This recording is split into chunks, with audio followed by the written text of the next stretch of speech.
Nataratna NT Ramarao career ని turn చేసిన cinema, ఆయన్ని మాస్ హీరోగా నిలబెట్టిన సినిమా పాతాళ భైరవి. 1951 మార్చి 15న విడుదలైన ఈ సినిమా ఈ ఏడాదికి 75 సంవత్సరాలు పూర్తి చేసుకుంది.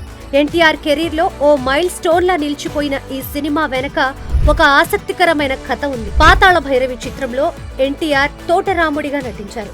అయితే ఈ సినిమాలో మొదట అనుకున్న హీరో ఎన్టీఆర్ కాదు, ఇద్దరిని దాటుకొని ఆయనకు ఆ అవకాశం వచ్చింది.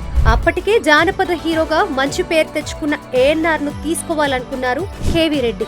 కానీ నాగిరెడ్డి, చక్రపాణి మాత్రం ఎన్టీఆర్ అయితే బాగుంటుందని అన్నారు.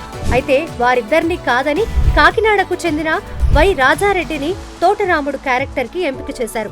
మేకప్ టెస్ట్ చేసి రిహార్సల్స్ కూడా చేయించారు. అయితే ఆయనకు కాస్త నత్తి ఉండడం వల్ల ఆ అవకాశం ఎన్టీఆర్ ను వరించింది. పాతాళ భైరవితో ఎన్టీఆర్ స్టార్ హీరో అయిపోయారు.